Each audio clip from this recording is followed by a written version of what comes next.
Hola a todos, queridos hermanos y hermanas en Cristo.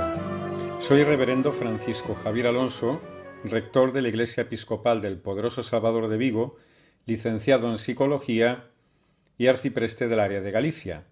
Y además soy el coordinador de esta sección de Radio Anglicana Psicología y Fe.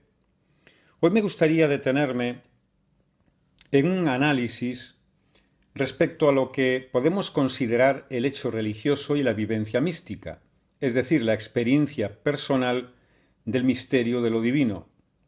¿Cómo vive cada persona este acercamiento a la trascendencia y qué relación puede tener, en algunos casos, con la psicopatología, es decir, con el estudio de las enfermedades y trastornos mentales y del comportamiento? Aquí la psicología juega un doble papel. Por un lado, obviamente, no inmiscuirse en el tema espiritual, pero por otro, saber delimitar e incluso acompañar y atender a aquellas personas que, creyendo tener una experiencia religiosa, están teniendo como base un trastorno mental o una experiencia patológica en el ámbito de la psicología. Por eso considero siempre, y no barro para casa, muy importante la psicología para ministros de culto, de cualquier tipo de confesión religiosa o eclesiástica, o en este caso cristiana. Considero que estos principios de conocimiento básico son fundamentales en el enfoque de una verdadera psicología pastoral y cura de almas. ¿Por qué? Bueno, porque en primer lugar el conocimiento siempre será necesario para saber diferenciar a aquellos ministros de culto los requerimientos, la experiencia o todo aquello que pueden contarle los feligreses que tiene a su cargo y que sepa perfectamente poder diferenciar cuándo hay que derivarlos a un médico o a un psicólogo, porque la experiencia que tienen se aleja del ámbito espiritual para adentrarse en el terreno de la neurosis, de la psicosis o de los trastornos de personalidad. Aquí juega un doble papel la psicología pastoral. No solo dejarla en una fría psicología sin alma, únicamente con el estudio de estímulo-respuesta y de la propia neurociencia, sino también poder enfocarla desde el ámbito también cristiano en nuestro caso, sin renunciar a ello al conocimiento de la ciencia. El conocimiento místico, entendido como conocimiento con plena conciencia y vivencia sensorial del individuo, permite un grado importante de autoconocimiento que repercute directamente en la maduración del individuo y en el comportamiento que es observable desde el exterior. Cambios importantes en grandes místicos se dieron cuando se encontraron ante lo inefable, ante la experiencia maravillosa del contacto directo con el Espíritu, con Dios, el Espíritu Santo, o sencillamente ese cambio de conciencia, esa conversión, esa metanoia. En las Escrituras y en el Evangelio tenemos un ejemplo muy claro en Saulo, luego llamado Pablo. Este fariseo que camino de Damasco escuchó una voz que le decía: Saulo, Saulo, ¿por qué me persigues? Y cayó ciego del caballo, y ahí empezó su oscuridad, su conversión, y convirtiéndose posteriormente, después de esta experiencia, en uno de los soportes vitales de la expansión del Evangelio por todo el mundo. Si lo analizamos solo desde la psicología, podríamos interpretar, por ejemplo, desde un ámbito neurocientífico, que Saulo, aún no Pablo, Saulo el fariseo, sufrió posiblemente un ataque epiléptico o incluso los denominados brotes psicóticos o un trastorno de tipo borderline, muy cercano a lo que podía ser un trastorno mental. Pero si lo vamos analizando desde el ámbito también de la experiencia mística y del ámbito teológico, podemos observar algo mucho mayor, que no podemos circunscribir un fenómeno ni diagnosticar un trastorno en base únicamente a una sola experiencia, a una sola manifestación. Debemos ver esos cambios que pueden manifestarse en la persona que vive una experiencia mística o espiritual trascendente, podemos ver varios aspectos importantes, que son la coherencia, que son la trascendencia, que son también el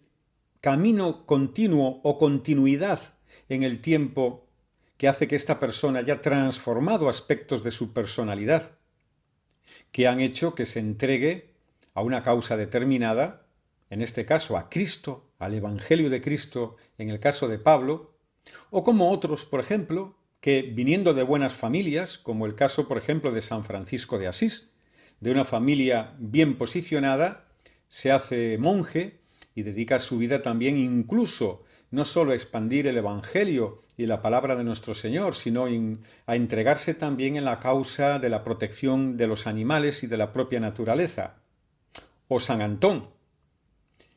o incluso, si podemos profundizar más, los padres del desierto, como puede ser San Antonio, en el caso de que cuando llegó a aquella abadía, aún media en ruinas, y salió de ella después de ese retiro, de ese encuentro con el misterio, transformó su vida y la gente que lo veía y lo observaba y lo conocía de antes habían visto realmente que aquello que había ocurrido allí dentro fue transformador para esta persona. Por lo tanto, debemos siempre cuidar mucho, los que somos psicólogos, pues de no diagnosticar, entre comillas, o hacer categorías de la experiencia mística sin conocer en profundidad el hecho religioso y toda la fenomenología que envuelve a esta maravillosa experiencia común en muchísimas tradiciones espirituales. Esta mística del misterio, esta mística y plena conciencia de la transformación, y a tenor de lo que acabamos de plantear, la podemos entender no como una anomalía o un estado alterado de conciencia, sino precisamente como el desarrollo de la misma conciencia hacia una conciencia superior a la del hombre, una conciencia que podíamos denominar crística, hacia una plenitud de esta conciencia que hace que la persona rompa los límites de su propio cuerpo, de su propia estructura social y se entregue a una causa mayor, sobre todo, y esto es muy importante, bajo la base de la compasión, la misericordia, la entrega y el amor. Ahí está la diferencia con un brote psicótico, con cualquier otro tipo de trastorno de personalidad, como un trastorno esquizotípico, etcétera, que hace que la persona pueda tener ideas delirantes o entregarse como en un trastorno bipolar en la fase maníaca a intentar alcanzar grandes objetivos, grandes metas. No se trata de esto. Pero recordemos muy bien que los que están en el entorno y no tienen conocimientos psicológicos, o aún teniéndolos, pueden hacer que estas personas critiquen al individuo, al hombre o a la mujer que está teniendo una experiencia mística y crean que se está volviendo, de una forma profana, vamos a decirlo, loco. Así lo creyó la propia familia de Jesús, cuando se dedicó en estos últimos años a la prédica y a la entrega realmente del mensaje del reino del Padre, del reino de los cielos aquí en la tierra, y cuando se puso a sí mismo como entrega suprema de este sacrificio supremo de entregar su precioso cuerpo y sangre por la salvación de todos. Los de su entorno y su propia familia, muchos de ellos creyeron que estaba loco e intentaron hacer que cambiase de parecer, es decir, entrarle en razón. Aquí vemos entonces que hay que hilvanar, hay que hilar muy fino, queridos hermanos y hermanas, que la psicología pastoral debe también estar acompañada de una psicología científica y en el medio poner la razón, la coherencia y el estudio frío. Esto es importante, frío, es decir, analítico, para poder diferenciar lo que es una experiencia mística de lo que es o puede ser un trastorno mental o del comportamiento. Por eso en Psicología y Fe, en esta sección de Radio Anglicana, iremos cada semana desgranando e intentando analizar pues la diferencia entre un trastorno, por ejemplo, delirante, y una experiencia mística transformadora de recepción, por ejemplo, de un mensaje como los profetas o de esas recepciones de mensajes de lo divino a través de los sueños. ¿Cómo podemos diferenciarlo entonces? ¿Cómo podemos o qué hilo conductor nos puede llevar para poder ayudar a estas personas como ministros de culto, en el caso de ser miembros ordenados del clero, cómo poder ayudarlos a seguir avanzando, o también cómo poder hacer que los podamos dirigir convenientemente a un profesional de la salud cuando es necesario. Desde aquí, mi más profundo agradecimiento a la Delegación de Medios de Comunicación de la IERE, a todos ustedes, queridos hermanos y hermanas de Radio Anglicana, y a nuestro obispo, el reverendísimo don Carlos López, por la confianza depositada y toda la ayuda prestada. Hasta la semana próxima.